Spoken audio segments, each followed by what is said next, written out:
Welcome to GlassBox. My name's Drew. Today I've got a bit of a special one for you. I've pulled some strings with a mate of mine named Ryan. He's the head aquarist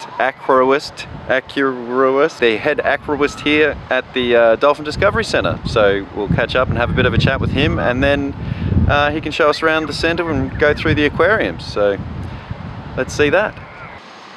G'day Ryan, how you going? Yeah, good. Thanks for meeting me today, mate.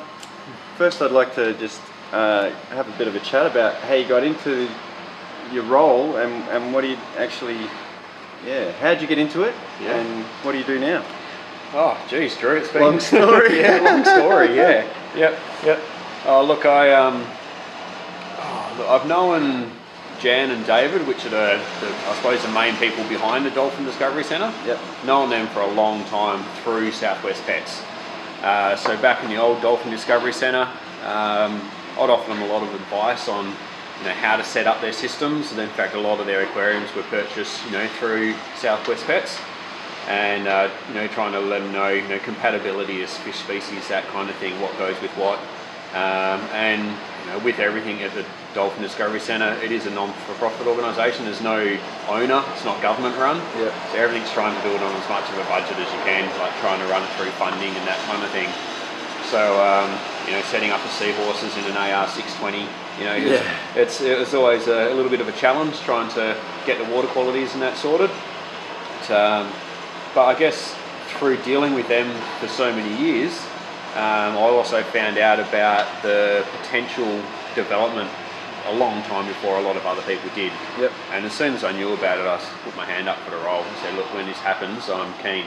Yeah. I want to be the person who looks after the fish tanks. I didn't know it was called an aquarist back then, but that's what it's called. That's my official title now, is an aquarist. Yeah, that's good. And I couldn't think of anyone more suited for the role, really. Cheers, man. Yeah.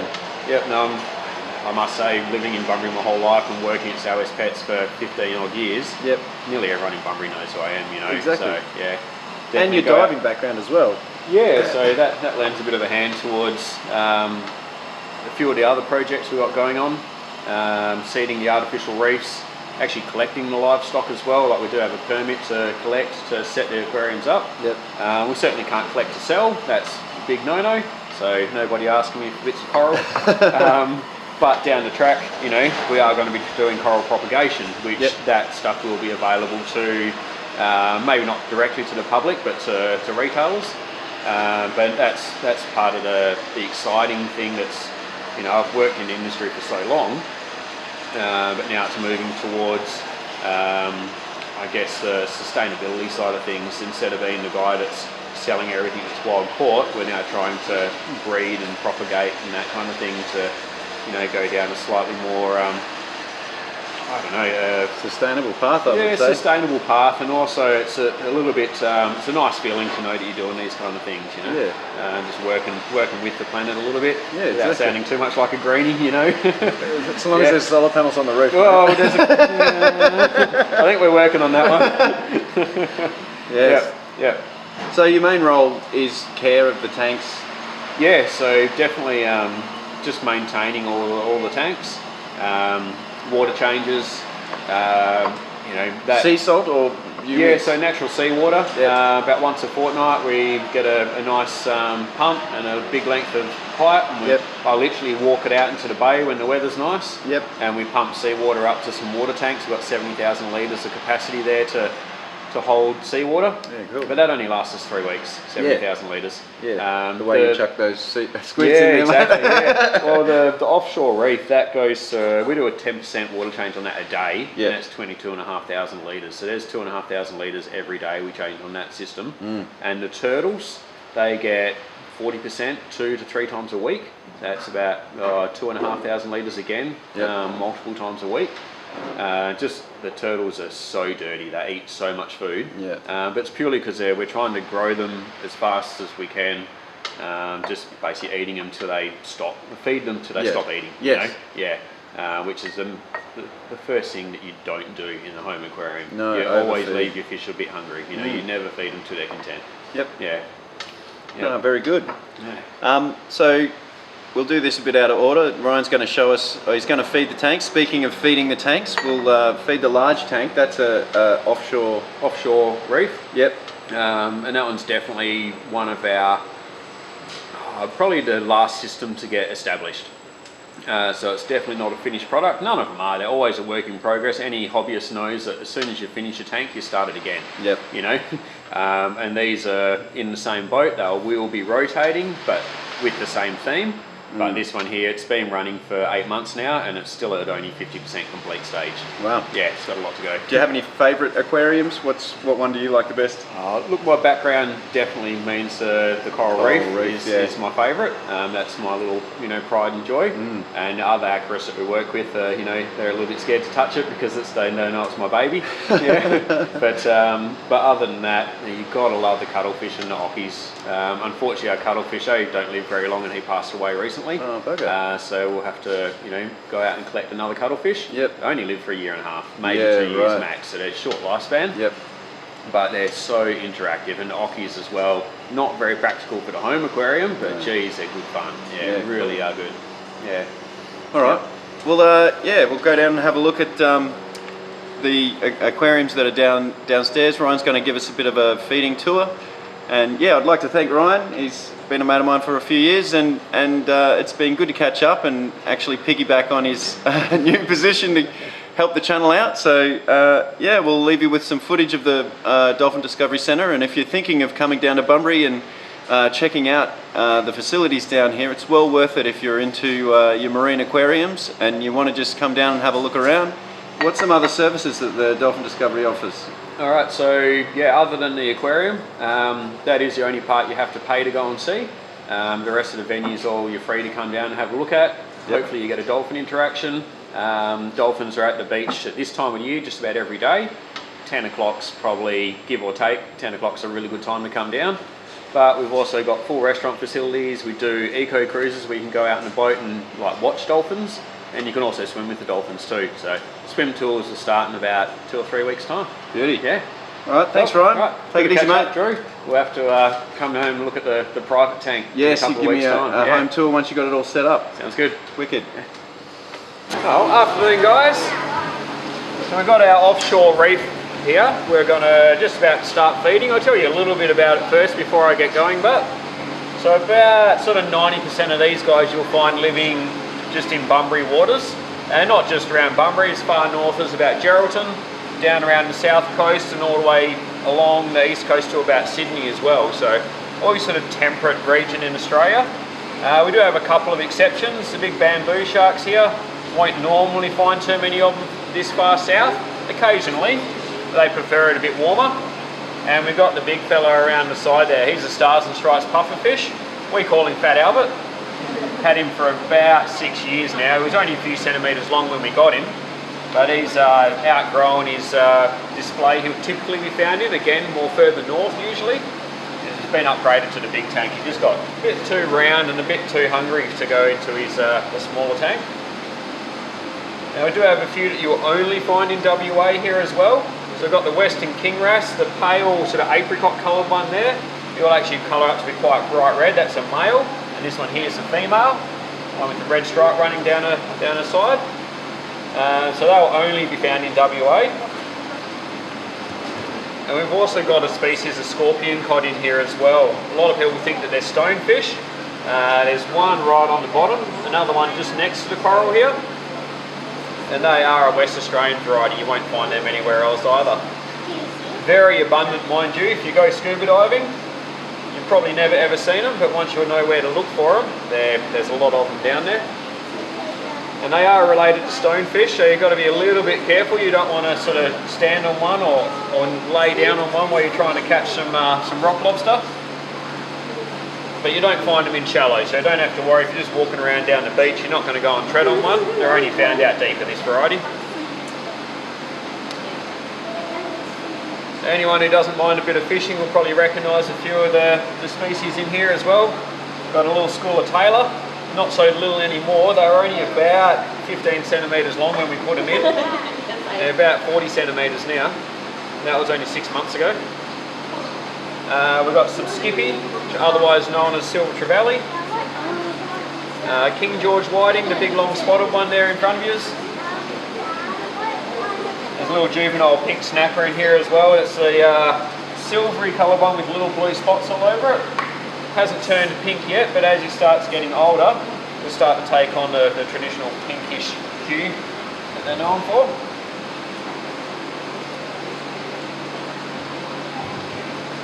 Alright.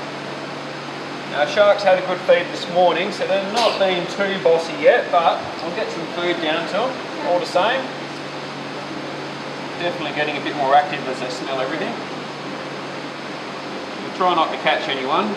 Fish aren't exactly scared of this net, they know when it's all the food comes down in it. Normally you stick a net in an aquarium and all the fish go running. Not these guys. So we've got a little stingery in there. It's technically not a stingray. Very, very closely related, same sort of family. Stingery. So if you think of it like a dwarf stingray, it doesn't really grow any bigger than that. So if you've been down to Hamlin Bay, Walpole, Augusta, we've got the great big stingrays that come up to the beach. This guy will never grow that large.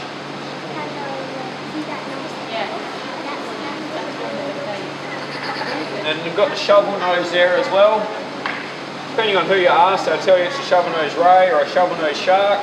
Bamboo ray as well, or fiddler ray. Go by quite a few different names. But if you didn't realise that the shark and the stingray are pretty close relatives, all you need to do is look at the shovel nose there and you can see just how closely related they actually are.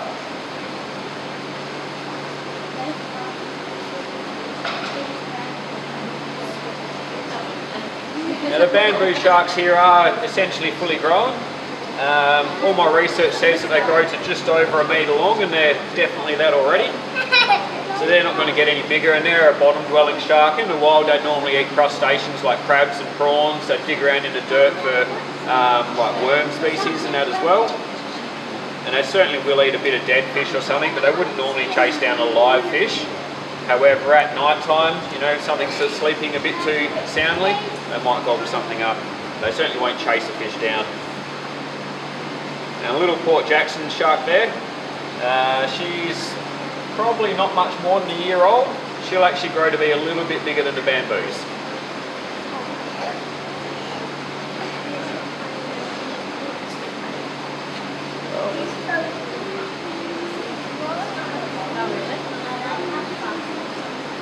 If anyone's got any questions, sing out. I'll try and answer for you. What's the small orange fish in there? The really small fast one? Yep. Down there. Down there. Fast one or slow one? This one, yeah. Yeah, that one there. So he's just a barred boxfish, or a white barred boxfish. They're a little bit less common. I've only seen a fairly small amount of them when I've been out diving in comparison to what else is in here. We've got a few other boxfish in the near shore display as well. And over there you also notice some cowfish. And the way to tell the difference between a cowfish and a boxfish is the cowfish has got little horns on them. Whereas the boxfish are all smooth, they don't have the little horns up on their head or along their back. Is there a reason why he's alone? Is he? We just haven't got him any friends yet. No, so when we first set up, we only started stocking this aquarium in about February, sort of more like March. And basically our weather window for collection kind of ran out. So we've only partly stocked this aquarium. Okay. We've still got more rock work, more corals to go. And as we start getting some more fish species, we'll probably take out the tailor and the trevally. They're more open water fish and they're just going to keep growing. They're also very greedy and steal all the food. So they'll get taken out and replaced with more reef fish over sort of open water fish. So yeah, in another 6 to 12 months, this aquarium in particular will look quite different to what it does now. Yeah. Alright, well, look, that's all the food I'm going to give them this afternoon, but I do have our coral reef display around the corner and our seahorses and clownfish. I'll head down there and give them some food as well.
tour for school groups and stuff. Yep. We'll generally come in, we'll start with the freshwater ecosystem, which is like a little bit of Polly River. So it's got some long-necked turtles, got some marron, tell the kids a bit about how it's only in the WA and that kind of stuff. And then we move through as the river flows down, you get towards the Leichenau estuary. Yep. And your mangroves and that, which is this little one here. Just a few little, they're only mullet in here at the moment. It's a few little gobble ducks and some sand gobies and bits and pieces. But even with our licenses and stuff, we weren't allowed to get real mangroves, so we just had to get a couple of fake plants and buddings to chuck in there. Yeah, the mangroves we've got here in Bunbury are very isolated. There's only a couple of populations in the world. So yeah, we weren't even allowed to go and get a few seedlings and try and grow out here. I wouldn't have known unless you said, mate. Yeah. So this tank's a nearshore environment. So along all the breakwaters around Marston Hill, around the Cut, you'll find a lot of these fish living. Got the black brim, pretty typical. It was actually caught straight over the beach in front of the Dolphin Discovery Centre. And then you've got the likes of the boxfish and the cowfish. You'll see the Shaw's cowfish, that's these guys here. They're always around the floodgates, picking at the pylons and whatnot. The cowfish have got the little horns on their head, quite recognisable. And then you've got the boxfish. These guys, they're all smooth. Most of the kids will call them the cowfish because they're black and white. You know anything of dairy cows, it doesn't quite work that way always. What about the plating corals? Are they local here? They are local. They're from, they were collected at about 8 to 10 metres of water. So not quite as near shore as some of these fish, but if you look at the definition, near shore goes out to about 30 metres, but to be honest, the fish here will be found within about sort of 5 metres of water or less. Yep. Some of them estuarine as well, so like the brim will travel upstream, and we've got the eeltail catfish, or otherwise known as the cobbler, just up in the corner. They can be found, up in the rivers and in the estuary environment as well. So you might have noticed, guys, we've been feeding a lot of sort of meatier foods. Definitely would like to transition these fish over onto more of a pelletised sort of commercial diet. It does take a while with some of the species to get them, encouraged to eating pellet food. By using a lot of prawn, herring, bit of squid, puts a lot of loading onto our filter systems.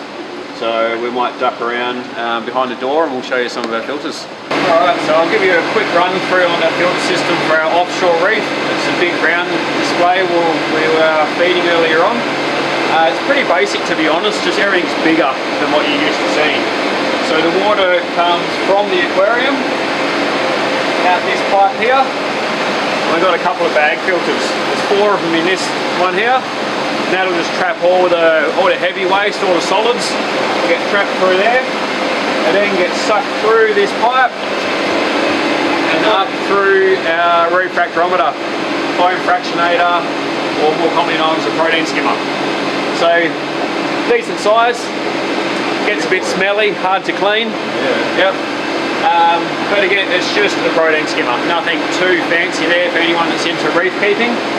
The outlet from the skimmer comes out here, and we've just got a secondary filter trap and then bio balls.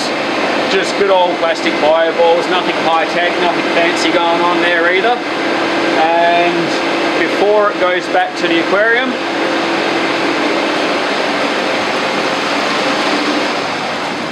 got a nice big ultraviolet sterilizer here, and then she'll pass through final stage. It goes through a chiller / heater.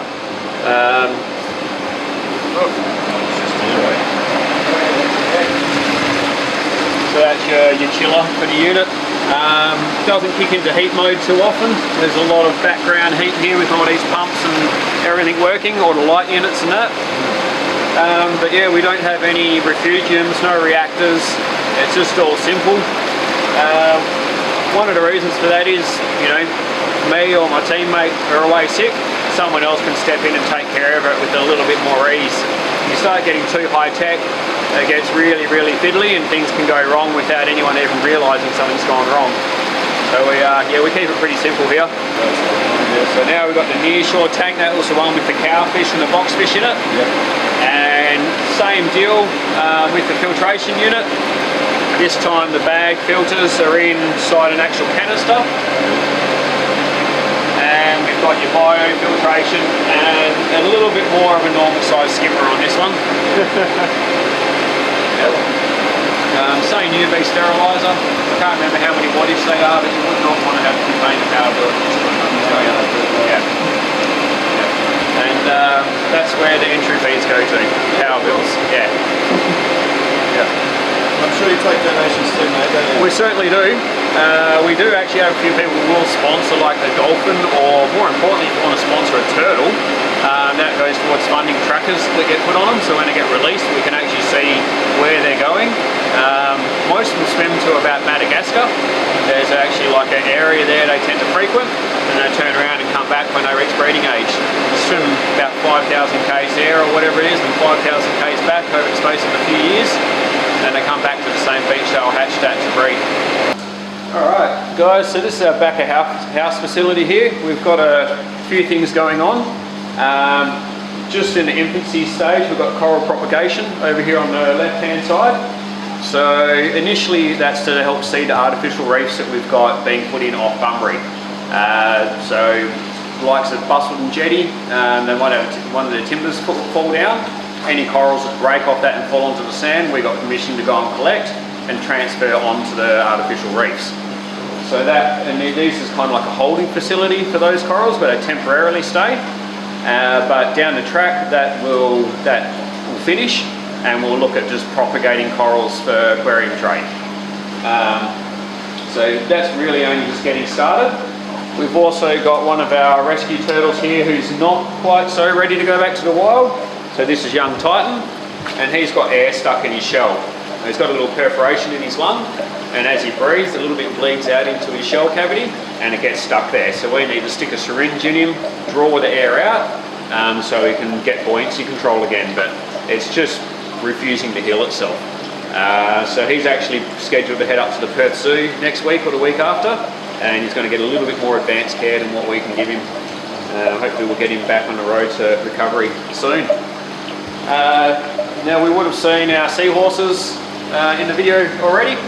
So we've got a few juveniles down here.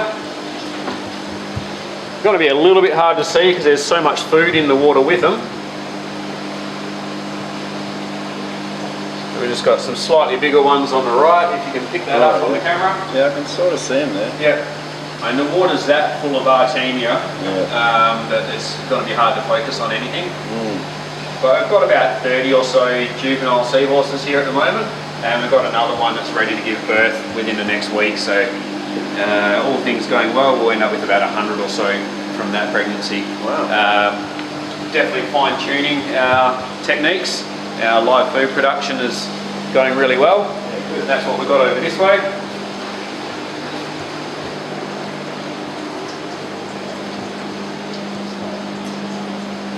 So this is your Artemia or brine shrimp.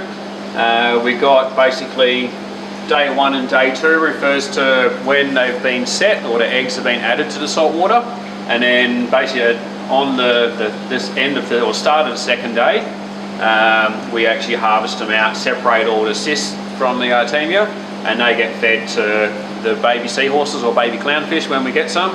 And any leftovers go up into our reef tank, so all the corals get the nutrition from the freshly hatched Artemia. We've got a couple of buckets. You can't see much, but the white buckets down there, that's for rotifer production. So that's the first food. Artemia is actually the second food that they eat, which all of our seahorses now are onto Artemia. They're past the rotifer stage, which is good because rotifers are much more fiddly and painful. Artemia, piece of cake, so easy to hatch. So that's our clownfish breeding station to be. They're just all approaching the right age, and we need to tweak the filter systems a bit. They're very basic at the moment, so with a little bit of fine tuning we should be able to get some breeding action happening with these guys. 90% of these are all sourced from Geraldton Tape, so they're captive bred to begin with. The exceptions being the tomatoes and the clarkies. Oh, sorry, no, the clarkies are from Geraldton Tape as well, so it's just the tomatoes wild caught. And they're from our friends at Sour's Pets.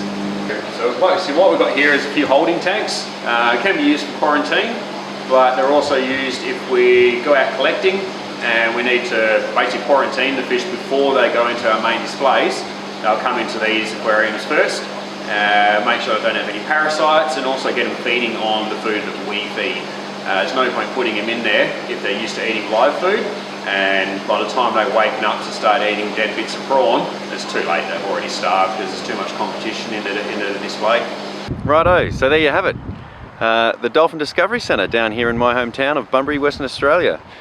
Big thanks to Ryan for showing us all around, and if you are thinking of coming down and having a look, please support the Dolphin Discovery Centre. As you heard Ryan say, it's a not-for-profit, but they're doing wonderful work here to save the marine life of the local area.